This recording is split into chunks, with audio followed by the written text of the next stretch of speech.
Perpindahan kalor secara konduksi oleh kelompok 6.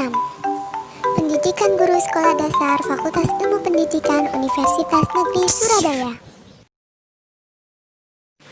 Perkenalan anggota. Perkenalkan, nama saya Dalila Zahira, NIM 163. Perkenalkan, nama saya Dwi Vidyawati, NIM 168.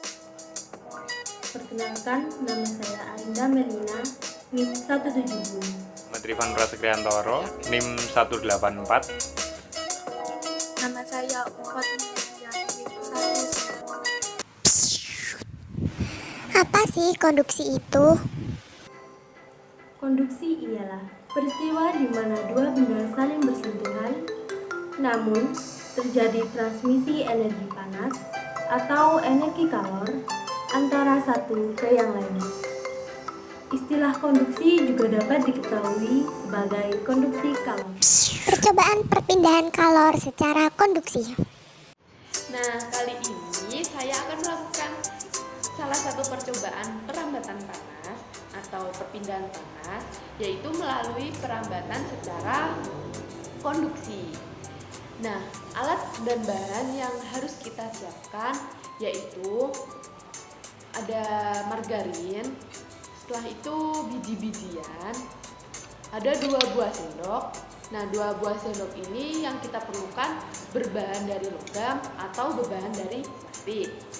Setelah itu yang perlu kita siapkan ada 2 gelas yang berisikan air panas. Nah, setelah itu kita melakukan percobaannya. Kita ambil margarin yang sudah kita siapkan tadi, kita taruh sendok.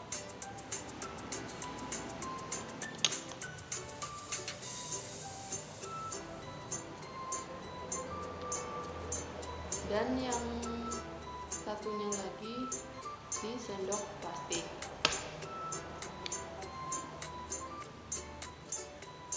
Setelah itu, setelah berisikan dengan margarin, kita taruh biji jagungnya di tengah-tengah sini.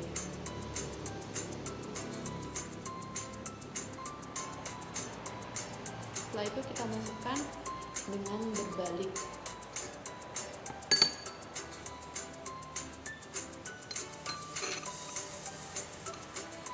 Kita tunggu reaksi yang didapat.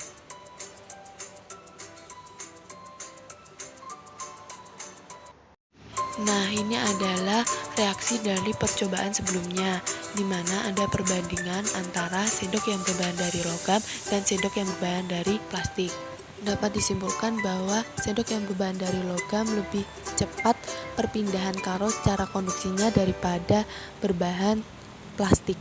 Kan perpindahan kalor secara konduksi. Di sini saya ada 2 bahan atau alat. Yang pertama adalah panci elektrik, yang kedua adalah air. Nah, maka dipastikan bahwasannya panci logam ini adalah penghantar panas konduktif, dikarenakan bisa menghantarkan panas dari pemanas ke air yang berada di atas panci. Ada panci logam sebagai penghantar panasnya beserta pemanasnya, dan di sini sudah ada air sebagai penguji. Pertama-tama kita masukkan air ke dalam panci. Airnya masih bersuhu normal. Lalu kita panaskan pancinya.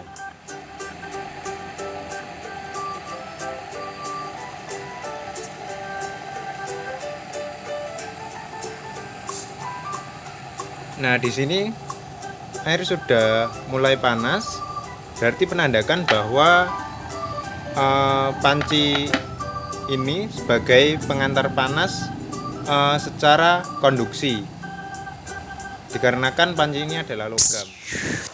Bagaimana sih cara kerja dari konduksi? Mekanisme perpindahan kalor secara konduksi. Jika sebuah besi dipanaskan pada satu ujungnya, maka ujung yang lainnya akan terasa panas. Hal ini terjadi karena saat suhu naik, partikel-partikel logam akan bergetar lebih cepat. Partikel membentur partikel-partikel lainnya sehingga partikel yang terkena benturan bergetar semakin cepat. Akibatnya suhu semakin tinggi. Pada saat yang sama, kalor akan berpindah dari ujung logam yang panas ke ujung logam yang dingin, tetapi partikel logam tidak ikut berpindah. Apa sih kesimpulan yang bisa kita dapat? Jadi kesimpulannya adalah perpindahan kalor secara konduksi adalah perpindahan kalor yang dilakukan tanpa memindahkan zat perantaranya. Sekian dan terima kasih, semoga bermanfaat.